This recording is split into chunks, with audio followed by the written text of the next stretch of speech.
Naghahanap ba kayo ng property na malamig ang weather na meron sa Tagaytay at meron din naman ng mga malapit sa Tagaytay like sa Silang, Mendez or Amadeo?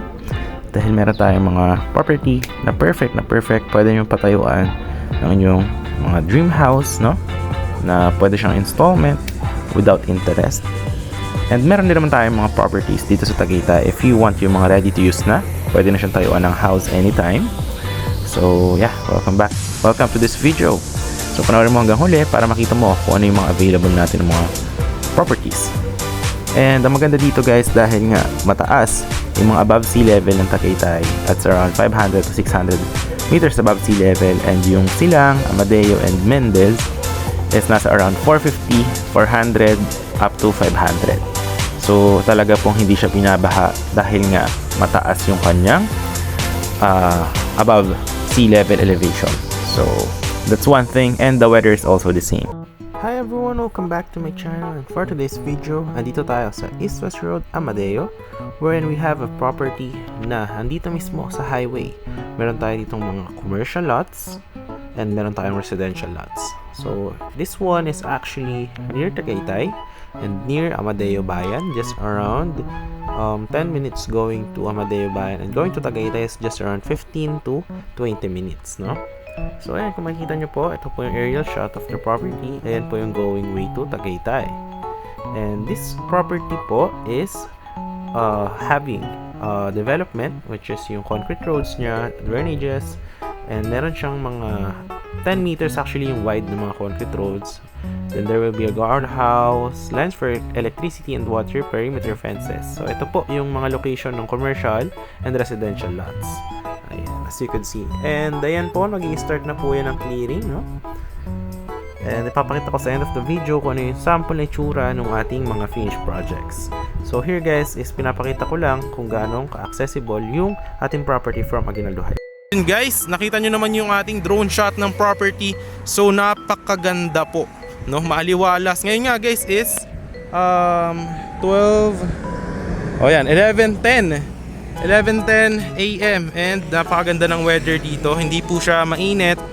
And then at the same time, hindi rin siya binabaha dahil this property is 300 meters above sea level. Sa Tagaytay po is around 400 to 500 meters above sea level. So ayan guys, napaka-accessible, and ayan na siya, matabaran yung lupa. If mahilig ka mag-plantito or plantita, is perfect na perfect to para sa'yo. It's free transfer of title, and so ayan siya. But for now, ipapakita ko naman sa inyo kung ano ba yung magiging sample na itsura nitong ating property after development, no? Kapag matapos siya. So bigyan ko kayo ng mga sample natin mga project na tapos na. Dito lang din sa Tagaytay, no? Dito lang din sa may Tagaytay, Silang, dito rin sa Amadeo, Mendez. Yung pakita natin dito sa video na to. Guys, yung sample na itsura ng ating projects kapag tapos na po siya. So actually, ito is Silang Cavite din siya. Ganito yung mga sample natin ng mga finished projects. So no required house design po siya. As you can see, yan, depende po sa owner kung ano yung gusto nyo ipatayo na house. Ayan. So different designs po yan. Magkakaiba po yung mga bubong, and pwede rin po kapagawa sa contractor nyo. And yan guys, may mga linya na rin yung Meralco for electricity. And meron na rin siyang water. At makikita nyo guys, malapad yung mga concrete roads dyan. Ayan. So perfect na perfect siya for the getaway property. Meron ding basketball court, merong multi-purpose hall and playground. Na talagang perfect na perfect para sa small family or you are with your kids, para healthy living. Actually maganda rin mag-walking dito, lalo pagka madaling araw is naghahamog po dito. Dahil this property, ito pong develop na project natin, is just around 8 minutes to Tagaytay boundary, no? Kaya napakalamig po talaga ng weather niya. So, ayan po yung ating video. Maraming po, ayun guys, kung nakita nyo, ganun lang din yung magiging itsura nitong property after the development.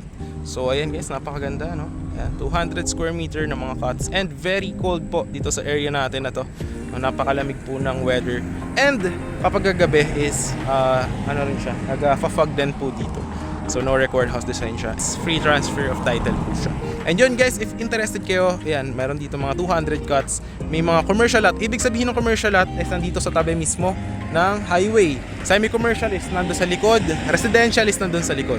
So ganun siya. Pag commercial lot, tulad nito mga nasa highway, pwede kang magtayo ng business, di ba? Sa future. Kasi napakaraming dumadaan dito. Ayan o, kung mapapansin. So marami po nadaan dito ng mga sasakyan. So kung bala kong magtayo ng business sa future, then maganda yung commercial lot yung kunin mo. But if you want just yung leisure or parang vacation lot lang, is I suggest you just get the residential lot.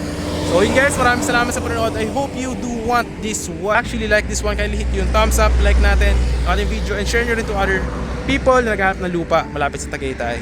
And once again guys, this is John Crich, and I hope to see you in the next vlogs, and thanks for watching. God bless po sa lahat. Bye bye.